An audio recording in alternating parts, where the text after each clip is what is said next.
Hello and welcome to the Black Dawgs Sports Podcast. We have a special episode for you all tonight. There's no real set show. We're just talking about the Mike Leach tweet situation. Was it offensive? Is it much ado about nothing? We'll see one way or the other one. I'm joined today by my two co-hosts, Mr. Jeremiah Short and Mr. Derek Thomas. And as always, Mr. Thomas has the floor first because he is the senior member. What's on your mind tonight? You gotta let everybody know I'm old as hell, huh? Really? Man, look, I'm just glad to be on talking about more Bulldog sports. Unfortunately, a topic that I wish we didn't have to discuss, but hey, it's better than talking about nothing. True. So, Mr. Jeremiah, what you got for us tonight? And it's glad to be healthy, man. Had another successful week trying to stay productive with all this just being talking to everyone through Zoom and trying to stay healthy and trying to keep my hands washed. So just glad to be here with y'all. That's the move right there, all right? So they just put us on a house thingy thing here in Mississippi, and Jackson got it going also. But fortunately, the stuff that they have us doing, the stuff that I've been doing the whole time anyway, I went and got myself some hollow point bullets, so I'm very excited about that. Hopefully I never have to actually use them. They're right here. Hopefully I never actually have to use them, but preparedness. So Mike Leach puts out a tweet, and it's like this old lady, and she's knitting, and day whatever, the coronavirus, and she made a scarf for her husband, and it's a noose. All right. So a lot of Black fans are outraged. Some people say that, well, we understand that it didn't have anything to do with Black people or whatnot, but at the same time, the imagery of a noose is not acceptable under any circumstance. Then you have the other people, like, for instance, me, who are like, well, yeah, I know it's a noose, but there was nothing racist in this particular context, and, it might have been tone deaf, but it wasn't, like, racist. So I know that Derek is very passionate about this topic, so I'm going to go ahead and let him take the lead. Well, I do agree with you. Coach Leach probably didn't mean any racism behind the tweet. I mean, initially you could see the humor in it, because everybody's going stir crazy because you're around people, you're around your kids, you're around your spouse, and they're driving you crazy.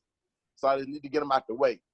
But had that been a knife, a stick, or something else to just knock your spouse out, anything other than a noose, which is the most vile imagery for our state's history, which is used to hang many an innocent Black person till dead. I mean, no, that's just no. Of course, I got into Twitter battles with trolls or whatever. Some dude brought up, it was used in medieval times, for crimes against the crown. But like I just said, innocent Black people were hung with nooses during the civil rights period. And even today, that is, when you see a noose, it strikes fear. At a state college campus, we at Ole Miss, some students hung a noose on a statue. I mean, it's a no-no, man. A noose is a no-no. It's a no-go. You just can't do it, man. Just can't. No matter what your intent was, usage of a noose is a no-no. All right, so that's the second time that Mr. Derek has brought up we talk about these things in our Facebook chat or whatnot.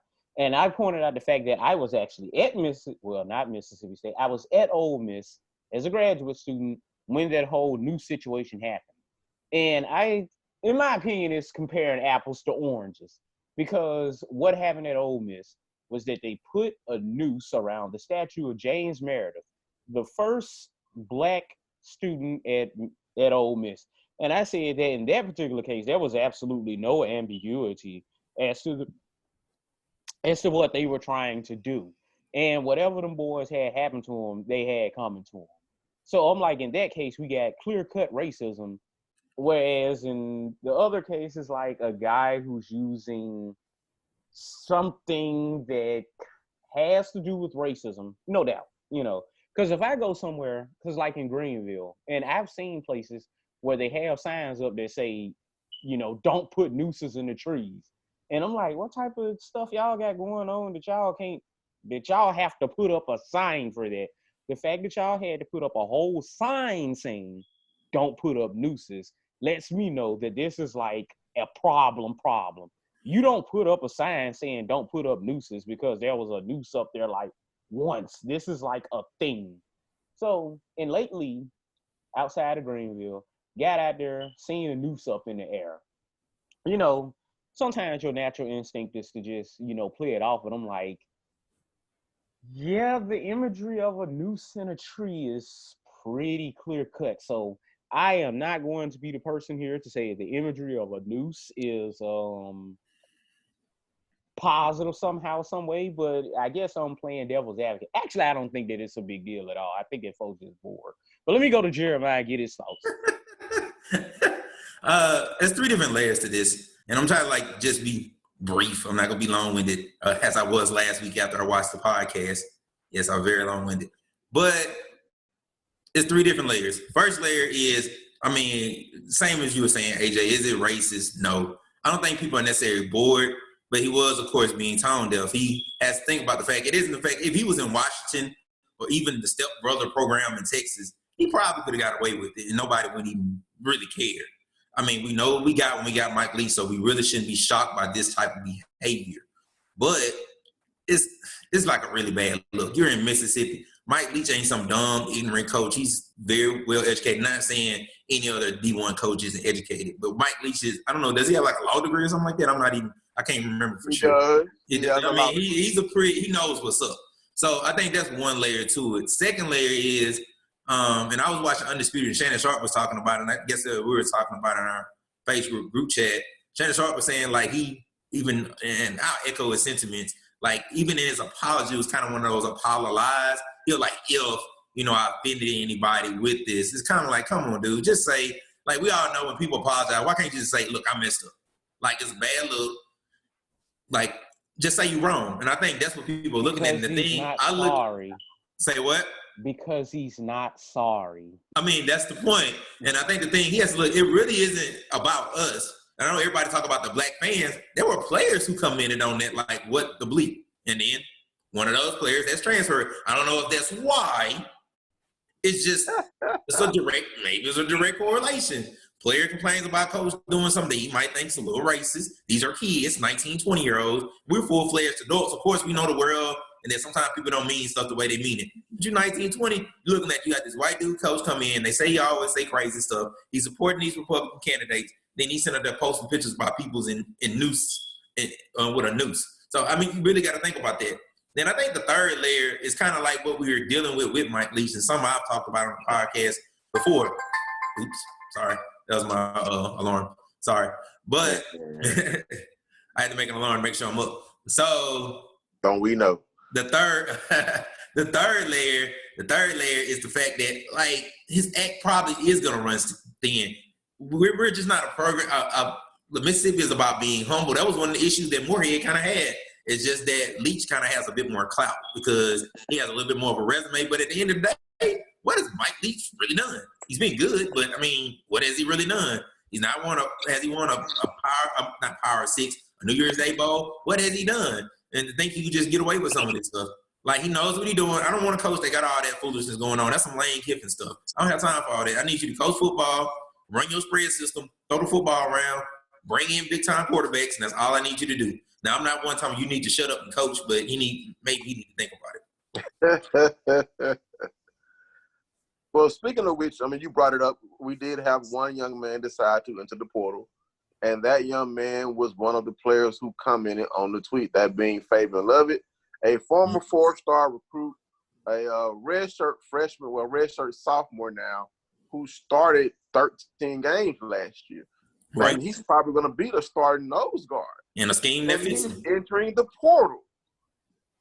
So, you could say that, the tweet is causing this, or maybe it was a conversation that they may have had after the tweet. We don't know. We're in pure speculation mode right now. But the young man has stated his case to transfer away from Mississippi State.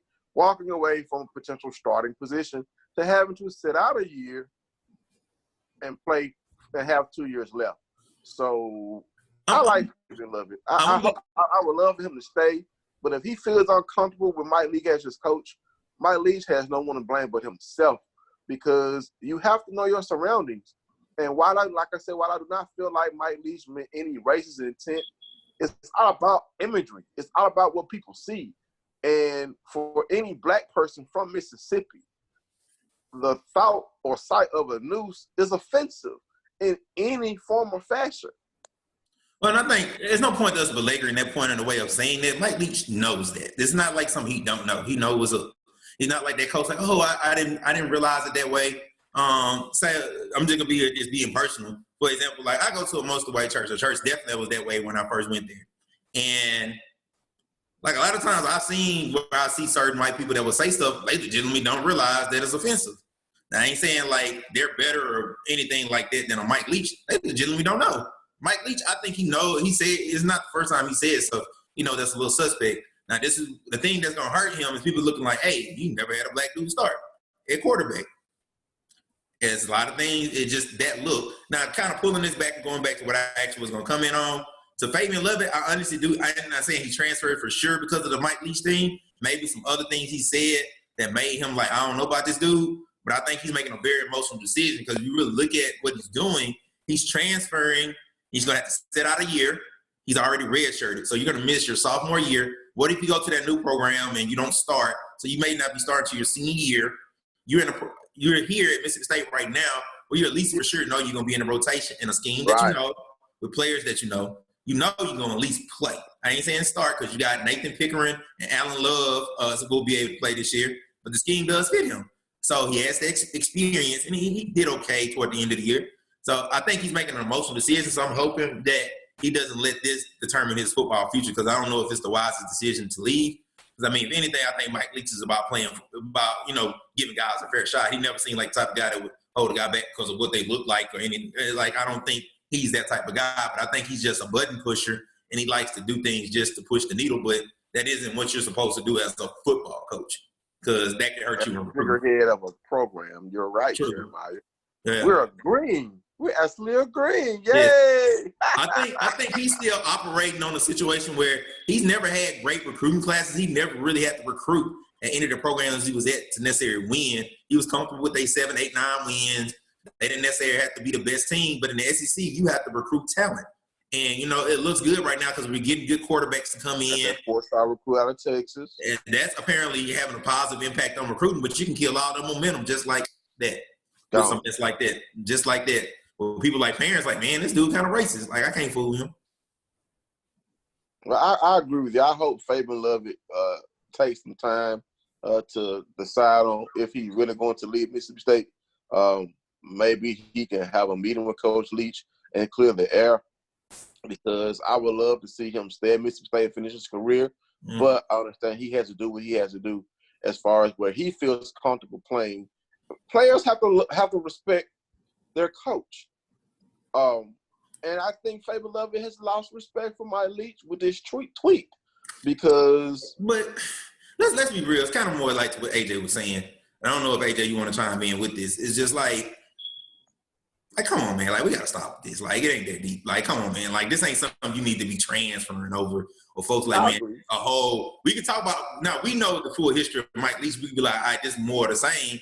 But he has a history of just saying stuff. Like, I mean, I think, his book is like Swing Your Sword. I mean, he's just a different type of dude. And I ain't trying to marginalize it and trying to make excuses for him. But I'm like, man, come on, man. Like, it's worse stuff to worry about. Man, we got coronavirus right now. We worrying about a dude posting a tweet of a wife with a noose. It's just not a good look, but it ain't like, oh, we don't need to cancel him over this. Wait, I'm gonna go ahead and chime in. So let me tell you something, brother. So we were talking about this in the context of the larger civil rights movement.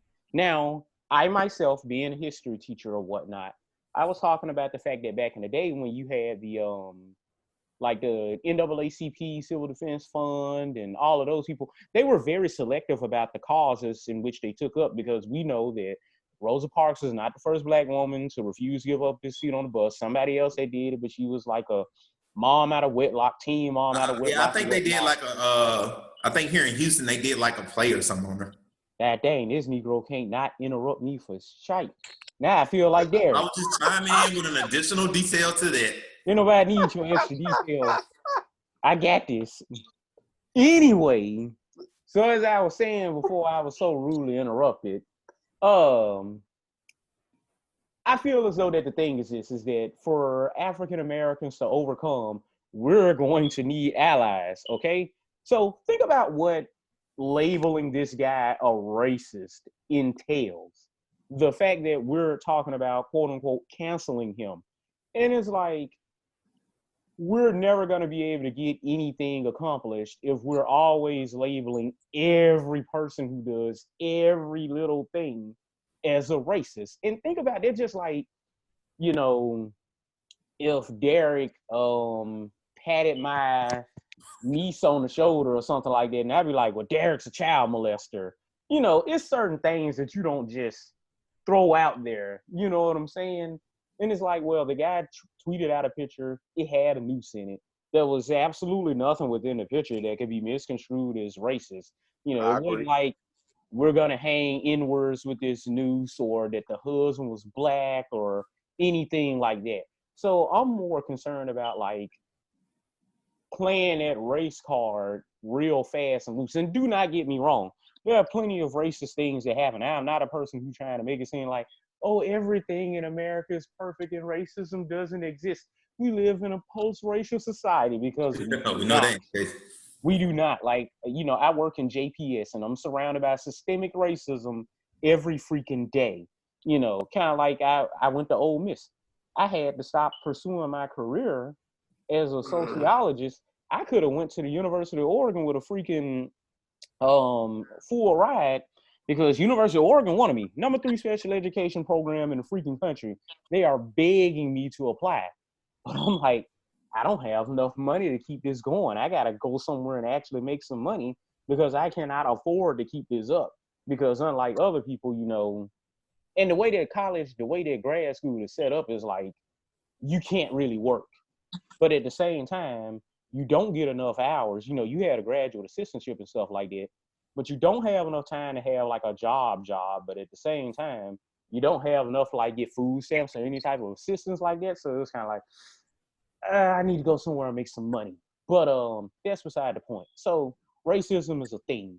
And I feel as though that it does nothing for the movement to take small, trivial bullshit like this and blow it up and isolate, you know, white people who may be allies because we don't think that, you know, he might be a Trump supporter or whatnot, and he's kind of aloof, but he's not like a super duper hardened racist or anything like that. No, I don't think so either. Yeah, so I'm like, what are we really gaining from, you know, we're gonna fire him because, like, I don't know, it's so much real racism. I mean, for instance, that. So, as I was saying, don't dare it. So as I was saying, stuff like at the Washington County Courthouse or most courthouses throughout the South, we got these statues of the Confederacy up. Get rid of that SHIT. I'm at the Mississippi Capitol the other day, and they have like a whole monument to the Confederacy outside, and I'm like, get rid of that stuff. You know, get rid of the state song, which is based on a Ross Barnett song. Who we know Ross Barnett was a racist, not a make-believe racist, but an actual racist. Went shook Byron De La Becque with the guy who killed Medgar Evers' hand during his trial. You know, let's get rid of that Confederate flag that's in the corner of the state flag. To me, that's like real racism. And like I say, the problem is that these people that be on Facebook and they, you know, Facebook woke and stuff like that, when they are confronted with real racism in real life, they do not keep this same energy. They the same ones that'll be like, oh, I'm afraid to lose my job. So I'm gonna tell a little colorful story, and Jeremiah is not going to interrupt me whatsoever. And then I'm going to let whoever wants to say something, say something. So when I was at Mississippi State, I took part in Mississippi Model Security Council, all right? And the professor who was over there, I'm not going to say his name because I have a great deal of respect for him, and I think he's in upper administration now. And I think that he might not be aware of what was going on one way or the other. So, but spoiler alert, Jeremiah took his class, so he's gonna know who I'm talking about. When I was in Mississippi Model Security Council, you do a mock UN and you have all these different countries, and for whatever reason, the Black people kept representing these countries that had Black people. And we never got to do any of the P5 nations like Russia, China, United States, United Kingdom, all that stuff. We've always represented some type of Black country. And if there was a Chinese person, they were always like South Korea or some crap. That's beside the point. So I'm talking to my classmates and I'm like, hey, am I the only person who is noticing that we are like extremely marginalized in this class? And they like, man, you being paranoid. That's not really going on. You know, you just tripping. Last straw for me was I got to like my junior or senior year, and they had this girl who was a freshman, but she was related to like the white people in the class who were the movers and shakers. And they had her representing a veto power nation. Her first year, she had no clue what was going on, but they gave her one of the most prestigious spots. And I was like, okay, I'm gonna head out. So I went and got my little withdrawal form, took it to the professor, whose name I will not say, but I am going to say that he was in political science, and I think he's some type of provost now. That's beside the point. Oh, wait, that's a little coronavirus bout right there. So I get to his office, and I was like, hey, I feel as though that there's, you know, a little bit of schism, as my dad would say, going on within this class. I said, y'all got all the Black people representing these off-brand African nations like Benin, and we don't have any of our own president chairs and stuff like that, and we basically don't have any power within the class. And I said that I don't know if it's you doing it, or I don't know if it's the students who you have in control, who are all white, by the way. But I say, whatever it is, I'm not sticking around for this crap no more. So I handed him the withdrawal form, and he was like, no, don't withdraw from the class. Don't withdraw. And I like, nah, man, you know, this been going on for years. I ain't got time for it no more. Whatever. He was like, if you stay in the class, I promise that we gonna do right by you. I was like, okay. I say, I'll do it, but you will live to regret if you mess me over. So the next time that we get to class, lo and behold, suddenly I'm representing one of the P5 countries. And when we do the Mississippi Model Security Council simulation, they gave me my own council to run, which for a Black person, they didn't have us doing that at all. So the amazing part was that the Black students who wouldn't stand up with me, by the way, a lot of these folks is the Facebook woke ones nowadays, they was like, oh, wow, you went and said something to them, and now you have all the power within the class and stuff like that. Maybe you was right, and they was doing this stuff on purpose. I was like, duh. I'm like, what y'all thought I was lying or something like that? Y'all was so busy trying to tap dance and shuck and jive for the white folks that y'all didn't want to take the situation into y'all own hands. So that is the story of how Black people actually got something remotely resembling power in Mississippi Model Security Council, was because somebody finally decided to stop being like, well, maybe if we lucky, like, no, we got to take the situation into our own hands.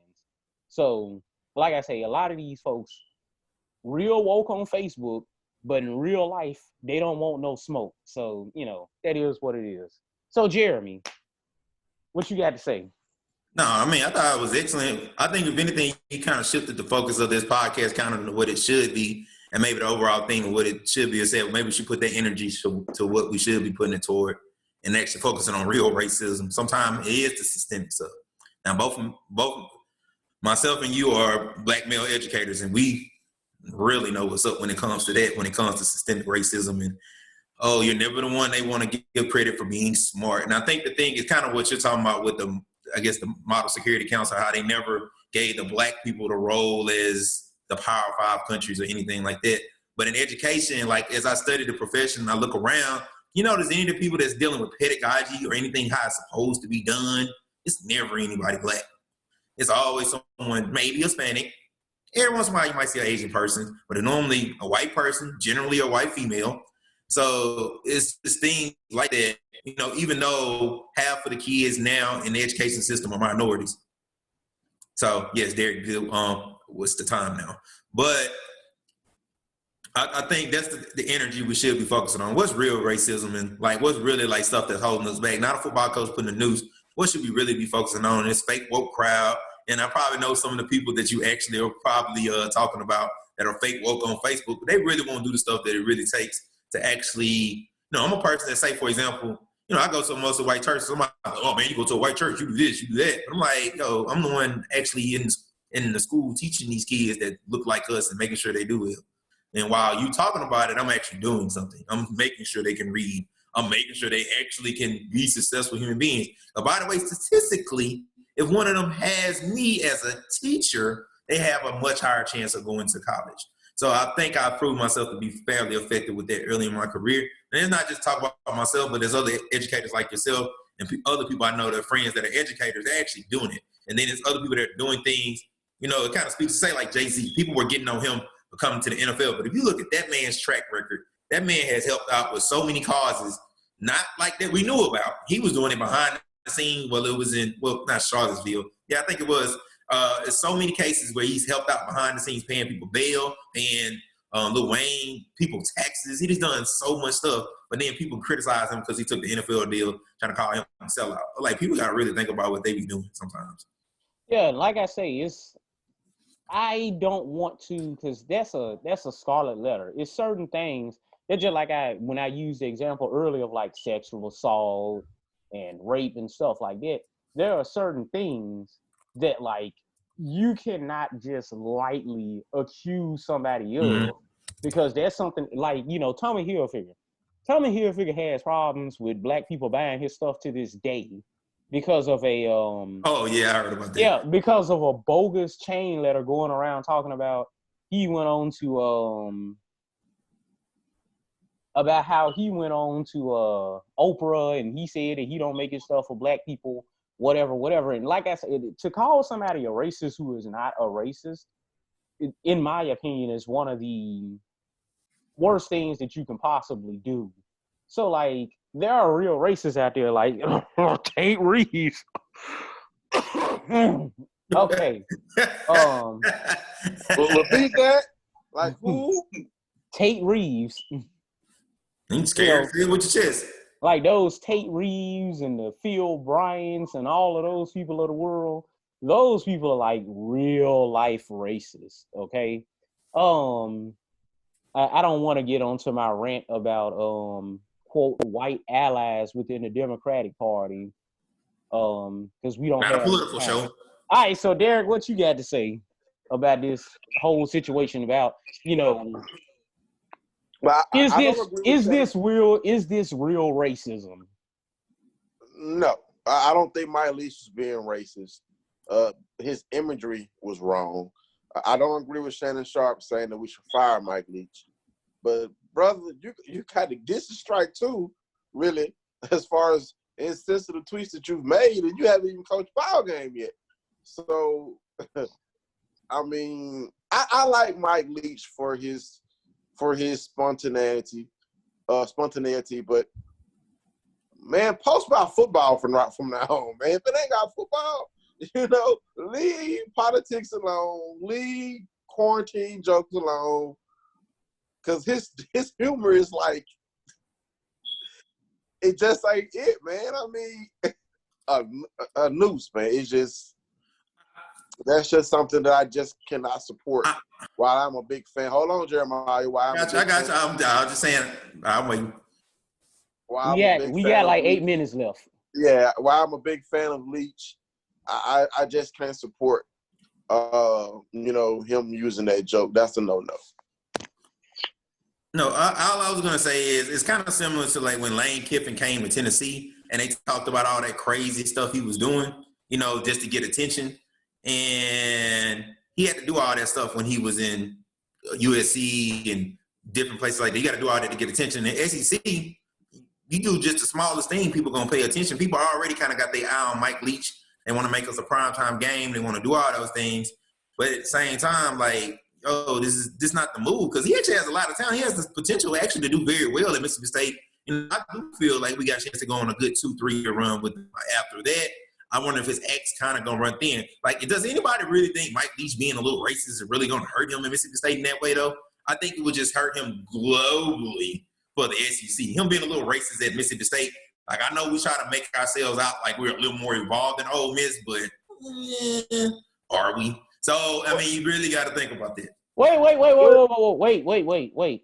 I think that's an excellent point that you brought up, but I'm going to let Derek talk so that I don't Jeremiah him and then return to it.